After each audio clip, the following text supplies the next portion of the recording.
Hey everyone, it's me Hamzain, you are watching H T reacts. क्या हाल चाल है जी? आप सबके ठीक ठाक हैं? उम्मीद करता हूँ मज़े में होंगे, खैर खैरियत से होंगे और लाइफ को एंजॉय कर रहे होंगे। तो जनाब, हमें एक वीडियो मिला है जिसका टाइटल है India get back 45 trillion dollar, Poland demand 1.3 trillion dollar from Germany over world war 2 destruction. तो ये न्यूज़ आई थी आज से 2 हफ्ते पहले कि पोलैंड ने इस तरह की डिमांड की है कि जो भी डिस्ट्रक्शन जर्मनी ने की थी ड्यूरिंग वर्ल्ड वार 2 वो हमें दिया जाए। तो भाई ये तो सीन ऐसे होता है कि मिलने वाला है नहीं। आजकल के टाइम में कौन देता है इतने पैसे, और वो भी उस डिस्ट्रक्शन पे जो कि जर्मनी ने की। और अब वो कहाँ मानेगा? वो तो कह देगा भाई जर्मनी ने थोड़ी की थी, हिटलर ने की थी, हिटलर मर गया, अब हम क्या करें, हम तो खुद तबाह हो गए थे। तो मुझे लगता है कि जर्मनी ने कोई ऐसा ही जवाब देने, अदरवाइज़ फिर तो बहुत सारे कंट्रीज़ जो हैं वो जर्मन से डिमांड करेंगे। फिर तो हो सकता है तुर्की भी डिमांड करते, भाई देखो मैं कोई डायरेक्ट पार्ट तो नहीं था, लेकिन जर्मनी का साथ देने के चक्कर में मेरे भी आए वर्ल्ड वार 1 के बाद एल लग गए थे और मेरी टेरिटरी लूज़ हो गई थी। वैसे भी 2023 आ रहा है तो ट्रीटी ऑफ लुज़ान जो है वो एंड हो जाएगी, तो फिर जियोपॉलिटिक्स बदलेंगे। तो बहरहाल देखते हैं क्या वीडियो है, क्या चक्कर है। स्टार्ट करते हैं, 3 2 1 एंड गो। दोस्तों, दुनिया के ऊपर आजकल वर्ल्ड वॉर 3 का खतरा पैदा हुआ है। लेकिन पैदा क्या वर्ल्ड भाई, वॉर 3 पूरा के जोर ऊपर लग रहा है किसी कि का हो ध्यान जाए। नहीं है। आजकल दुनिया के देश व्यस्त हैं वर्ल्ड वॉर 2 के मामलों को निपटाने के लिए।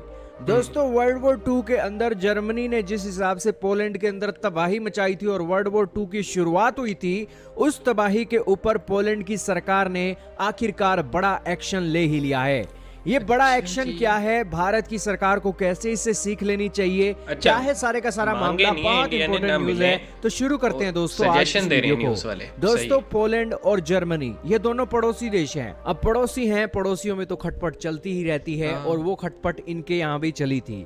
1939 में जर्मनी ने पोलैंड पर कब्जा किया और पोलैंड के अंदर लाखों लोगों की मौतें हुई। उसके बाद 1939 देखो से यार, जंग जब 1945 होती है तक तो बहुत बेचारे बुरा आम लोग ही दौर मारे पोलैंड को जाते हैं। देखने को मिला।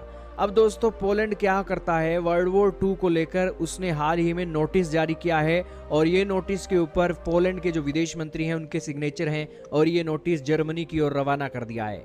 इस नोटिस के अंदर ये है कि जर्मनी को 1.3 ट्रिलियन डॉलर कभी भी नहीं देगा रकम देनी चाहिए पोलैंड को, जर्मनी, क्योंकि नहीं जो देगा, वर्ल्ड मेरा वॉर नहीं 2 ख्याल। के अंदर उन्होंने जो पोलैंड का डैमेज किया है वो डैमेज की रकम 1.3 ट्रिलियन डॉलर बैठती है। दरअसल पोलैंड ने अपने देश के अंदर एक एक उस फैमिली का डाटा इकट्ठा किया जिस फैमिली को नुकसान हुआ और एक एक पोलैंड के इंफ्रास्ट्रक्चर को जो नुकसान पहुंचा, उस हिसाब से इन्होंने पिछले महीने ही आंकड़ा तैयार किया है और उस आंकड़े के ऊपर पोलैंड के विदेश मंत्री ने साइन कर जर्मनी की ओर रवाना कर दिया है। पोलैंड के विदेश मंत्री ने इससे कहा मेरे है ख्याल कि में ये रकम अगर मजीद आप दे टेंशन देते हो बढ़ेगी। तो पोलैंड और जर्मनी के लोगों के बीच में जो दरार पड़ी हुई है वो दरार कम करने में एक फायदा मिलेगा। अब दोस्तों, पोलैंड को ये पैसा मिलता है या नहीं मिलता है, लेकिन भारत की तरफ अब आ मुश्किल है। जाइए। भारत से दोस्तों ब्रिटेन ने 45 ट्रिलियन डॉलर लूटा और ये रकम वो अपने देश के अंदर लूट लूट कर ले जाते रहे और अपना एक ब्रिटेन एम्पायर उन्होंने खड़ा किया। अभी अब भी दोस्तों, पोलैंड और जर्मनी पड़ोसी होने के नाते अब यहाँ मलका पर तो बातचीत चलेगी करने वाले ताज हैं। में, इस कोहिनूर रकम को लेकर लेके तो बैठी है। आखिरकार भारत की सरकार किसका इंतजार कर रही है? दोस्तों, डॉलर लेने हैं तो बिल तो आखिरकार ब्रिटेन को भेजना ही होगा और सबसे पहले हमें जरूरत है कि भारत देश के अंदर एक एक बात का रिकॉर्ड जो रखा हुआ है उस रिकॉर्ड को खंगाला जाए और 200 साल के अंदर जो ब्रिटेन ने लूट मचाई थी भारत के अंदर उसका एक अच्छा लेकिन मुश्किल है कैलकुलेशन यार। किया जाए। उस कैलकुलेशन कौन आने देता के है? बाद भारत के लोगों को ये एक पता चलेगी बात और भारत को भी पोलैंड की स्ट्रेटेजी अपनाते हुए ब्रिटेन के लोगों को कहना चाहिए कि ब्रिटेन अब तुम्हें ये रकम देनी चाहिए। अगर तुम ये उससे रकम नहीं सिर्फ देते एक हो तो नया भारत और कॉन्फ्लिक्ट ब्रिटेन खड़ा के होगा। लोगों में दरार पैदा हो कहाँ सकती देते है। हैं पैसे? अब दोस्तों, भारत पोलैंड से सीख तो ले, लेकिन भारत की भी अपनी एक मजबूरी है। आप कहोगे वो मजबूरी क्या है? मजबूरी ये है कि पोलैंड एक डेवलप्ड कंट्री है, उसके देश में सड़कें बनी हुई है, रोजगार अच्छे हैं, उसके देश की सिचुएशन बहुत अच्छी है। भारत अभी अंडर डेवलपिंग कंट्री है, हमें अमेरिका की भी जरूरत है, फ्रांस की भी काफी जरूरत लोगों है, से तो ब्रिटेन बेहतर की है भी भारत। जरूरत है, दुनिया के सभी देशों की जरूरत है। इस कारण से हम कोई भी ऐसा कदम नहीं उठाते हैं जिस कदम के चलते उस देश वो की फिर नाराजगी हमें देखने को इंटरनेशनली मिले। जो है ना, अब वो ब्रिटेन तो मसले दोस्तों होते हैं। आज भी उसकी एक अच्छी खासी लॉबी अमेरिका के अंदर काम करती है और यूरोप के अंदर काम करती है और बेसिकली ब्रिटेन कुछ भी कर सकता है, नाराज भी हो सकता है और वो नाराजगी भारत को महंगी पड़ सकती है हमारी डेवलपिंग के प्रोजेक्ट के अंदर।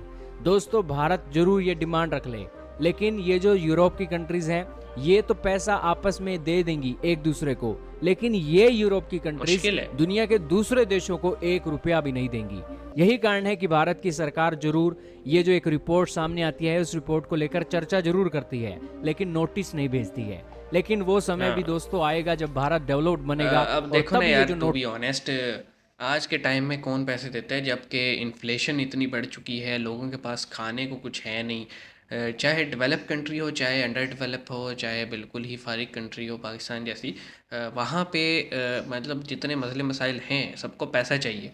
और जिन लोगों के पास पैसा है वो पैसा देने को तैयार कोई नहीं है। वो हमारा पैसा है हम क्यों दे भाई, जैसे भी हमने कमाया, लूट के कमाया, मेहनत से कमाया, 2 नंबरी से कमाया, 1 नंबरी से कमाया, हम क्यों दें, वाई शुड वी डू। तो ना मेरे ख्याल में पोलैंड को कुछ मिलेगा। हाँ, उल्टा इससे ये हो सकता है कि जो यूक्रेन और रशिया में एक जो कन्फ्लिक्ट चल रहे हैं ना, अब आपको पता है कि जर्मनी की भी थोड़ी टसल लगने लग गई है रशिया से। तो पोलैंड के इस नोटिस पे वो ये परसीव कर सकता है कि ये जो मुझे नोटिस आया है ना, ये पोलैंड ने रशिया के कहने पे भेजा है। तो ये भी सीन तो हो सकते हैं ना, पॉसिबिलिटी तो है। तो आपको पता है हर रोज़ ब्लॉग्स जो हैं ग्लोबल वो चेंज हो रहे हैं, और हालात होनी तो है यार जंग, लेकिन हम ये कहते हैं कि ना हो, मिनिएचर लेवल पे हो। और जैसे आप यकीन करेंगे, एक नेटफ्लिक्स पे ना एक शो पड़ा हुआ है द 100 के नेम से। तो उसमें पोस्ट न्यूक्लियर वॉर का दिखाया गया है कि मतलब, और वो भी ऐसे नहीं हुआ था कि वॉर हुई थी, वो ये हुआ था कि एक आर्टिफिशियल इंटेलिजेंस जो है उसने पूरी वर्ल्ड के न्यूक्स जो थे वो चला दिए थे कि भाई प्रॉब्लम जो है ना इस दुनिया में वो इंसान है। तो और उसके बाद फिर हमने देखा कि प्लेनेट का क्या हशर हो जाता है। तो अच्छा सीरीज़ है वो, लेकिन मेरा ख्याल है कि ये वेपन ऑफ मास डिस्ट्रक्शन जो है ये नहीं होनी चाहिए।